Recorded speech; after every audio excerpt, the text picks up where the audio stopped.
Hello everyone. In today's video, I am going to start unit first. और unit first start करने से पहले हम कुछ fundamental topic discuss करेंगे जिसमें मैं बात करूँगी आज solar spectrum के बारे में. So देखिए, sun is a complex radiator whose spectrum can be approximated by a 6050 degree Kelvin black body. सन एक टाइप का कॉम्प्लेक्स रेडिएटर होता है जिसका जो स्पेक्ट्रम होता है हम उसके स्पेक्ट्रम को एक ब्लैक बॉडी की तरह अज्यूम कर सकते हैं around at the temperature of the 6050 degree kelvin and this black body spectrum can be modified by the variation in the temperature across the sun's disk, the effect of the solar atmosphere and the Fraunhofer absorption lines. It means here कि अभी हमने यहाँ पर जो ये बताया है कि सन एक कॉम्प्लेक्स रेडिएटर की तरह ट्वीट करता है जिसका स्पेक्ट्रम जो होता है एक ब्लैक बॉडी की तरह अज्यूम किया जा सकता है. सो ये जो ब्लैक बॉडी स्पेक्ट्रम हम यहाँ पे सन का अज्यूम कर सकते हैं, ये स्पेक्ट्रम जो होता है यह सन के टेम्परेचर के वेरिएशन के अकॉर्डिंग मॉडिफाई होता है. So it is mainly depending on the variation in the temperature across the sun's disk and along with the effect of the solar atmosphere. आगे हम यहाँ पे इस सोलर स्पेक्ट्रम को हम यहाँ पे एक फर्दर फिगर के द्वारा हम एक्सप्लेन कर रहे हैं जिसमें हम यहाँ पे सोलर स्पेक्ट्रम को हम डिस्क्राइब करेंगे आउटसाइड द एटमॉस्फेयर में हम उसको एक्सप्लेन कर रहे हैं. So this is the figure in which spectrum, solar spectrum is being presented here outside the sphere, outside the atmosphere. So this graph is plotted versus spectrum irradiance and versus the wavelength in terms of the micrometer.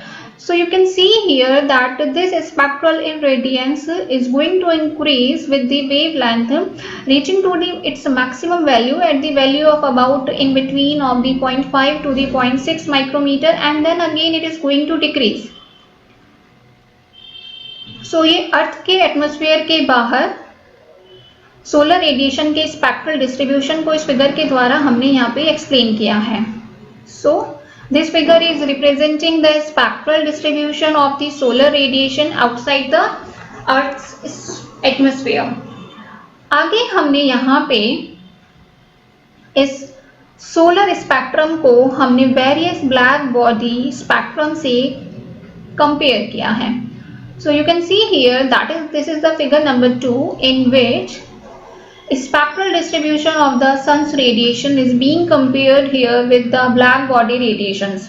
हम सभी जानते हैं black body radiations के लिए एक spectral distribution curve present किया जाता है जिसमें उसका spectral intensity versus wavelength की प्लॉटिंग होती है. So हमने यहाँ पे अलग अलग ब्लैक बॉडी के लिए मीन्स हमने 3 डिफरेंट टेम्परेचर की ब्लैक बॉडी के स्पेक्ट्रम को हमने यहाँ प्रेजेंट किया है और साथ ही हमने इसका कंपैरिजन यहाँ प्रेजेंट किया है सन के स्पेक्ट्रल डिस्ट्रीब्यूशन के साथ में. सो यहाँ पे 3 डिफरेंट टेम्परेचर्स है 7000 degree kelvin, 6000 degree kelvin and third one is the 5000 degree kelvin. So 3 different temperatures पर ब्लैक बॉडी रेडिएशन के स्पेक्ट्रा को सन के स्पेक्ट्रल डिस्ट्रीब्यूशन के साथ में कंपैरिजन करने पर हम यहाँ देखते हैं कि ये जो रेड लाइंस प्लॉटेड है ये रेड लाइंस शो कर रही है सन के रेडिएशन स्पेक्ट्रम को. So we can see here that we are getting its maxima with in the range around 4000 to the 7600 angstrom. So हम यहाँ पे ये कह सकते हैं क्योंकि अभी हमने ऊपर जो ग्राफ प्लॉट किया था वो हमने आउटर एटमॉस्फेयर के लिए प्लॉट किया था. सो आउटर स्पेस के लिए जो टोटल एनर्जी होती है उसका 98% सन के द्वारा रेडिएट किया जाता है and that is between the 0.25 to the 3 micrometre. So यहाँ पे हम एक क्वांटिटी इंट्रोड्यूस कर रहे हैं जिसको हम सोलर कांस्टेंट कहते हैं and this constant is defined as the rate at which the energy is received on a unit surface perpendicular to the sun's direction in free space at the earth's mean distance from the sun. So यहाँ पे हमने यहाँ पे जो solar constant हम यहाँ define कर रहे हैं वो एक टाइप से एक ऐसी रेट को डिफाइन कर रहा है जिस रेट के द्वारा एनर्जी को रिसीव किया जा रहा है, और वो एनर्जी रिसीविंग हो रही है अर्थ की सरफेस पर सन की डायरेक्शन में परपेंडिकुलर डायरेक्शन पे। So it's accepted value is around 1.353 kilowatt per metre square. But अगर हम देखते हैं एक्चुअल सोलर रेडिएशन जो होता है फ्री स्पेस में अर्थ की मीन डिस्टेंस पर, सन से अर्थ की मीन डिस्टेंस पर, it just differs from this value by ±3.35%। और ये ऐसा इसलिए होता है क्योंकि अर्थ और सन की जो डिस्टेंस होती है वो चेंज हो जाती है, हर ईयर के साथ में अर्थ और सन की डिस्टेंस चेंज होती है। सो इस वजह से हमें यहाँ पे ±3.35% का वेरिएशन हमें यहाँ पे इस वैल्यू में देखने को मिलता है।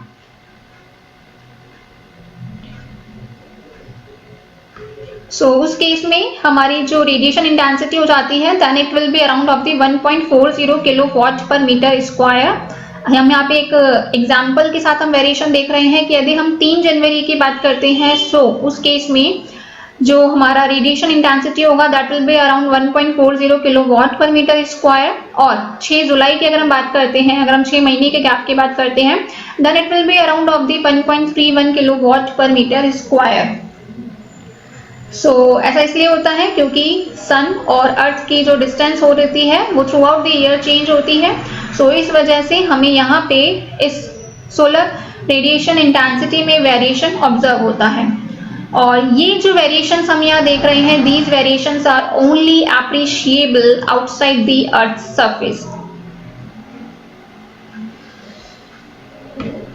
Now I am going to talk about the effects of the Earth's atmosphere. अब हम यहाँ पे देखना चाहते हैं कि अर्थ के कौन से ऐसे पैरामीटर है अर्थ के एटमॉस्फेयर के जिनकी वजह से इनमें वेरिएशन हमें देखने को मिलता है। हम यहाँ पर ये कहते हैं कि जो सन के हमें रेडिएशंस मिल रहे हैं उनके इंटेंसिटी और साथ ही उनके स्पेक्ट्रल डिस्ट्रीब्यूशन, यानी उनके रेडिएशन के जो स्पेक्ट्रल डिस्ट्रीब्यूशन है जो कि हमें सन से मिल रही है और अर्थ की सरफेस पर पहुंच रही है। सन से आने वाली सोलर रेडिएशन इंटेंसिटी और उसका जो स्पेक्ट्रल डिस्ट्रीब्यूशन जो अर्थ की सरफेस पर पहुंचता है वो एटमॉस्फेयर के कंपोजिशन पैरामीटर पर भी डिपेंड करता है। साथ ही वो डिपेंड करता है कि एटमॉस्फेयर के द्वारा एटमॉस्फेयर को पार करते हुए रेडिएशन किस पाथ लेंथ को फॉलो कर रहे हैं। Mainly the intensity and the spectral distribution of this radiation depends upon the path length of the radiation passing through the atmosphere and also along with the composition of the atmosphere. But अगर हम यहाँ पे एक important parameter की बात करते हैं that highly affects these two parameters that we are talking about the sun's radiation or the intensity. So these two parameters mainly depend upon the atmosphere. और वो पैरामीटर्स होते हैं लाइक वाटर कंटेंट। वो depend करता है कि जो सन की इंटेंसिटी और जो स्पेक्ट्रल रेडिएशन हम अर्थ की सरफेस पर अचीव कर रहे हैं वो डिपेंड करेगा कि जो एटमॉस्फेयर है उसमें कितना वाटर कंटेंट है।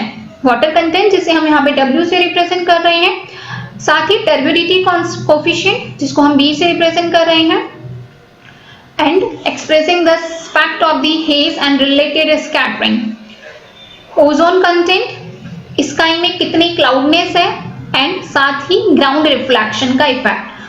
ये कुछ पैरामीटर्स है अर्थ के एटमॉस्फेयर के जो कि सन से मिलने वाले रेडिएशन को अफेक्ट करते हैं।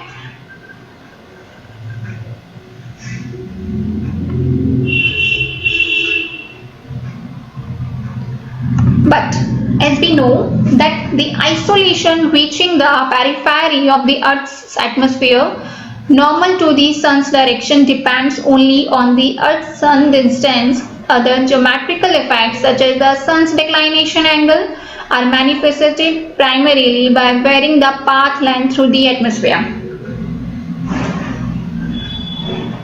एज वेल एज अभी तो हमने यहाँ पे ऊपर अर्थ के एटमॉस्फेयर के पैरामीटर्स को डिस्कस किया था, बट लेकिन जब हम बात करते हैं अर्थ और सन के डिस्टेंस की, क्योंकि वो भी डिस्टेंस चेंज हो रही है हर साल में, तो उस केस में कुछ ज्योमेट्रिकल इफेक्ट्स भी हम यहाँ पर कंसीडर करते हैं। ये तो अभी हमने कुछ एटमॉस्फेरिक इफेक्ट्स कंसीडर किए थे, बट अब हम इस केस में कुछ ज्योमेट्रिकल इफेक्ट्स को भी कंसीडरेशन में लेते हैं, जैसे कि सन का डिक्लाइनेशन एंगल क्या है। ये एक इंपॉर्टेंट पैरामीटर है जो कि वेरी करता है पाथ लेंथ को, that is going to be through the atmosphere. अगर हम यहाँ पर यह अज्यूम करते हैं, if we consider here only direct radiation on a receiver pointing directly toward the sun, then these geometric effects can be almost completely described by specifying a zenith angle of the sun Z. This is the angle between the earth-sun radiation and the normal of a plane containing the horizon circle. So यदि अगर हम ये assume करते हैं कि हमें यहाँ पे जो रिसीवर पर रेडिएशन मिल रहे हैं वो डायरेक्ट रेडिएशन मिल रहे हैं, यानी कि सन से हमें डायरेक्ट रेडिएशन मिल रहे हैं, तो उस केस में ये जो ज्योमेट्रिक इफेक्ट्स हैं ये कंप्लीटली हम एक जेनिथ एंगल के द्वारा रिप्रेजेंट कर सकते हैं, और ये होता है सन का जेनिथ एंगल होता है, जिसको हम जेड से रिप्रेजेंट करते हैं। एंड ये एंगल होता है अर्थ सन रेडिएशन के बीच का एंगल होता है, and it is the normal of the plane containing the horizon circle. और ये जो जेनिथ एंगल होता है ये फंक्शन होता है दिन का टाइम क्या है, साथ ही सीजन कौन सा चल रहा है, लैटिट्यूड एंगल और लॉन्गिट्यूड एंगल क्या है। तो ये जेनिथ एंगल इन पैरामीटर्स पे डिपेंड करता है। अगर हम रियल सोलर नून की बात करते हैं तो उस केस में अगर हमें जेड का रिप्रेजेंटेशन देना होगा तो हम उसको देंगे the latitude minus that is 23.5 degree cos of 360 and divided by 365। यहाँ पे हमने जो कैपिटल एन लिखा है that is representing the number of days since the summer solstice in degrees. So यहाँ पे आगे हम एक फिगर के द्वारा हम रिप्रेजेंटेशन दे रहे हैं सोलर रेडिएशन स्पेक्ट्रम का। स्पेस में हम यहाँ पे सोलर रेडिएशन स्पेक्ट्रम का हम रिप्रेजेंटेशन दे रहे हैं, और ये जो डायग्राम हमने ड्रॉ किया है ये डायग्राम ड्रॉ किया गया है प्लेन के लिए, जिसमें हमने जेनिथ एंगल को रिप्रेजेंट किया है, साथ ही हमने अर्थ और सन की रेडियस को भी अज्यूम किया है। So you can see here that this is the earth surface. ये जो हमारी हॉरिजॉन्टल लाइन आप यहाँ पे देख रहे हैं ये अर्थ की सरफेस है, और इस अर्थ की सरफेस पे हम देख सकते हैं तो ये हमारा एटमॉस्फेयर है, ये हमारा AMG, ये हमारा AMI है, and this is the AM। सो आप यहाँ देख सकते हैं कि ये हमारा सन से जो रेडिएशन आ रहा है वो हमारा इस टाइप से इंक्लाइंड है। सो हमें हमारे पास में जो एंगल बन रहा है that is the Z angle. So इसे हम कहते हैं जेनिथ एंगल। सो यहाँ पे हमने सोलर रेडिएशन स्पेक्ट्रम को लेबल किया है AM0, that is in the space. ये हमारा AM0 है जो कि स्पेस में है। अगर हम AMI की बात करते हैं सो ये होता है AMI at the earth surface for normal incidence. आप यहाँ देख सकते हैं कि हमने यहाँ पर एक वर्टिकल लाइन ड्रॉ की है और इसको हम कह रहे हैं AMI। इसका मतलब है कि यहाँ पे जो सोलर रेडिएशन का इंसिडेंस हो रहा है ये अर्थ की सरफेस के नॉर्मल हो रहा है। So this is the normal incidence. साथ ही अगर हम यहाँ पे बात करते हैं तो AMM की बात करते हैं, जिसमें क्या होता है सोलर रेडिएशन का जो इंसिडेंस होता है वो अर्थ के सरफेस पर एक पर्टिकुलर नॉर्मल इंसिडेंस के रिस्पेक्ट में डेविएशन के साथ में होता है। यहाँ पे आप देख सकते हैं sec ऑफ Z, जिसको हम कहते हैं AM, नीचे M लिखते हैं। So this will be the AMM, यानी कि अर्थ की सरफेस पर M के साथ में, यानी कि sec Z के साथ में, where Z is the deviation from the normal incidence. So this is the solar radiation spectrum की हमने बात करी है। एक तो हमने नॉर्मल यानी कि परपेंडिकुलर इंसिडेंस में देखा है, और एक हमने डेविएशन के रिस्पेक्ट में हमने यहाँ पर इलस्ट्रेट किया है।